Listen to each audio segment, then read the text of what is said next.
please. They must be running now. Oh, wait a second.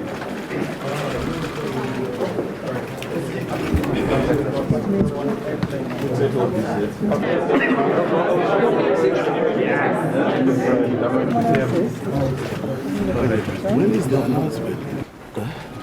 No, I can see. As you know that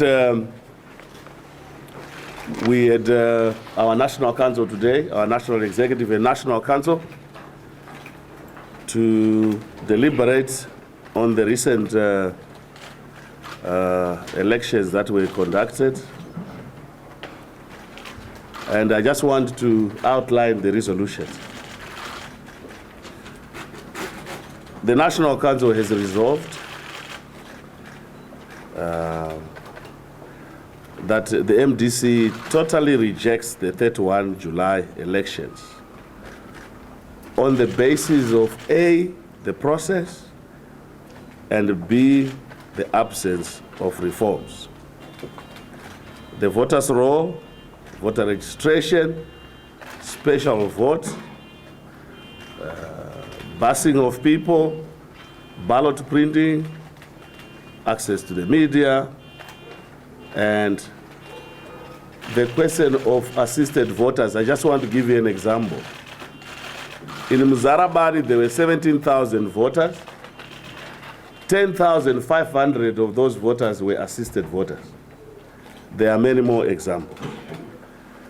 From the evidence available, number two, from the evidence available, discounting all omissions and commissions, the MDC actually won this election. Number three, the MDC would like to thank and to acknowledge the role played by AU, SADC, COMESA, and other observer missions.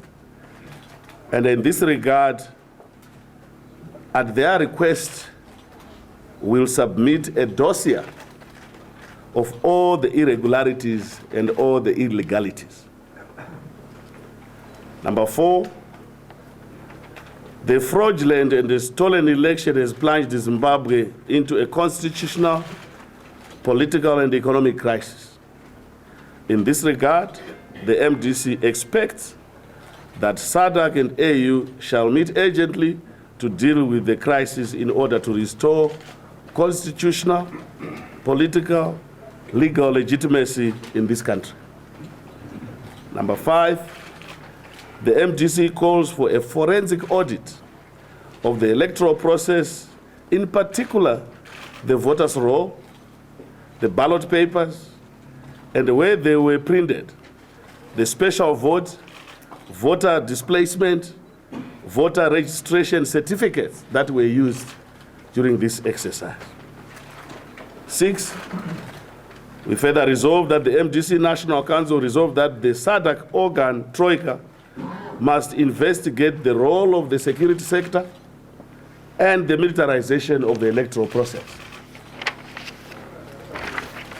Number seven, the MDC National Council noted with great concern the frog marching, the captivity, the oppression of the rural population through the abuse of traditional leaders and the high incidence of assisted voters. Further, given the illegality of this election, the MDC National Council resolved that it will not legitimize institutions created by an illegal election and therefore will not engage in institutions of government. The MDC is determined to pursue peaceful, legal, political, and constitutional and diplomatic remedies to resolve this current crisis. Finally, the MDC National Council resolved that once all remedies have been exhausted, the people of Zimbabwe should be allowed fresh opportunity to freely, fairly elect a government of their choice. In this regard, a credible, free, and a fair, legitimate election must be held as soon as possible. Those are the resolutions of the Council, and thank you very much for your attention.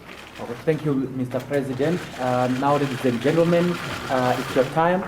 Please identify yourself and the media house you represent. Yes, madam. Lydia Polgreen for the New York Times. Mr. President, will you be going to court to fight this? And given everything that's happened, do you regret contesting these elections in the first place? Would it have been wiser to boycott?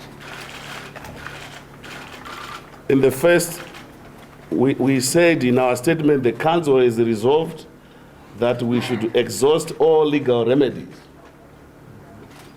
And what does that mean? It means that we will have to go to court.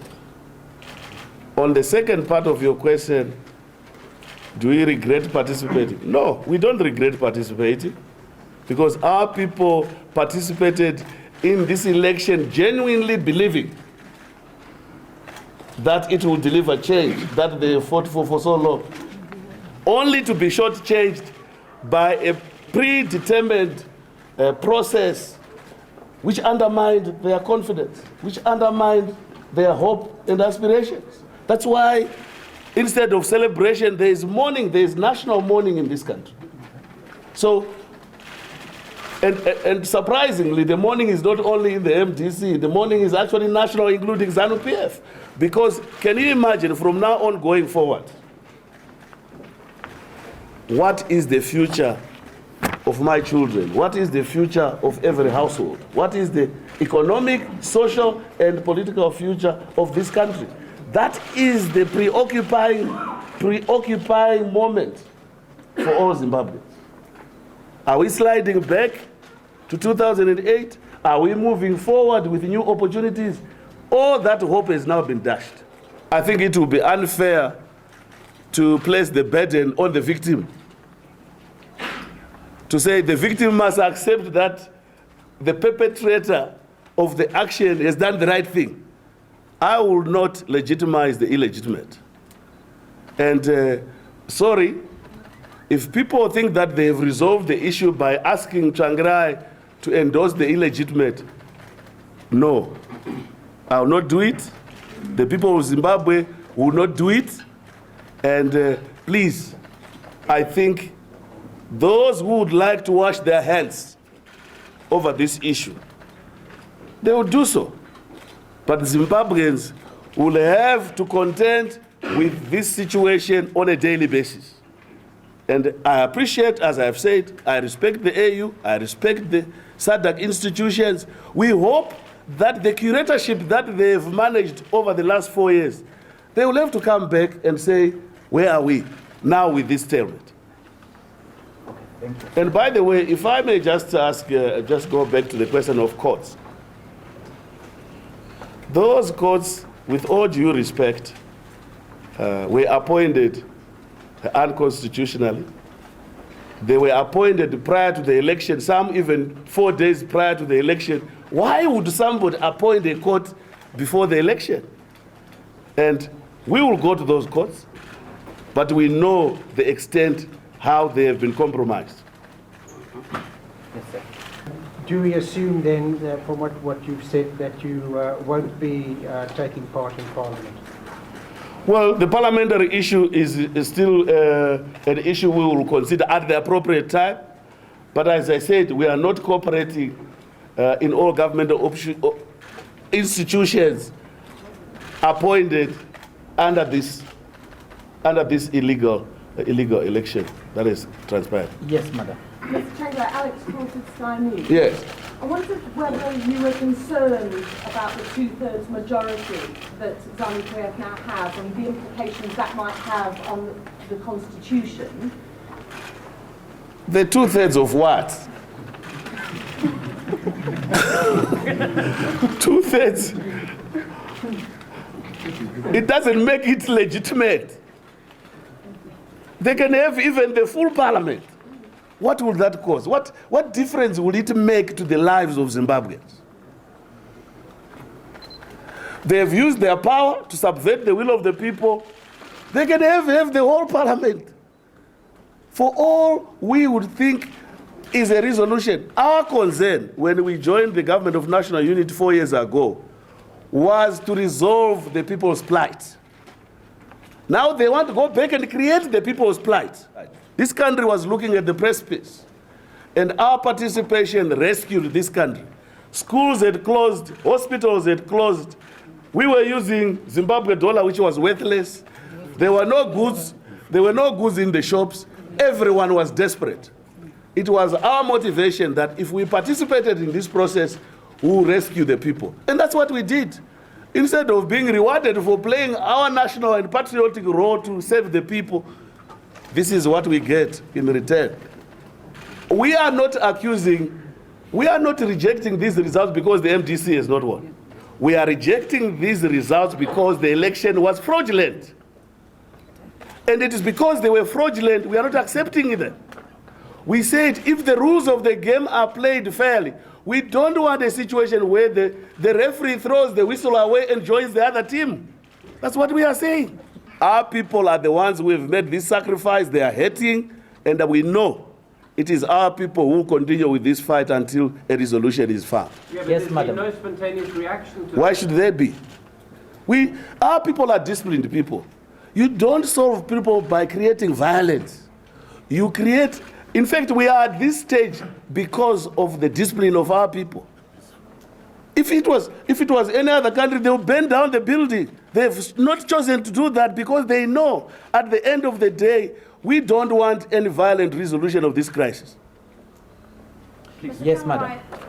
Do you think, in retrospect, you were naive, believing that you were entering into a partnership with ZANU-PF when, by your own allegations, you say that these elections were stolen? Can you imagine? The word naive does not exist in our vocabulary. Political strategy says that you join the other one in order to achieve the objective. We have achieved the objective of working with ZANU-PF and President Mugabe in resolving the national crisis. There was nothing wrong with that. Now, it is not just the motivation of power. It is also the question of to what extent are you prepared to have the sacrifice in order to save the people. That is the most critical thing. Are you saying then that you are now back to where you were in 2000? We are not back to anywhere. There is no movement. This has plunged us back into a crisis, so we have to solve it. Yes, sir. Yes, there's a feeling that you failed for the third time to win an election. Let me just say, my brother, I said we did not lose this election. My statement was very clear. We did not lose this election. What faith do you have in the AU and SADC to actually take a hard stance on this, to actually do something and to achieve something? And do you think Mr. Mugabe and ZANU-PF actually care about SADC and the AU? What is, if I were President Mugabe at this moment, what would be my next step? Defy the whole world, defy everyone, defy the people of Zimbabwe. Create constitutional and economic crisis for the country, plunge the country back to 2008. You think he's stupid? He knows that he needs these institutions for his legitimacy. AU, SADC. He may not need the European Union, but as far as he's concerned, he knows that he needs the SADC and AU. Now, and he needs the MDC. And we will tabulate a dossier illustrating exactly where the subversion took place. And we will present it to all the bodies. We are going to go to court, we are going to go to the AU, we are going to go to SADC, and we will present our case.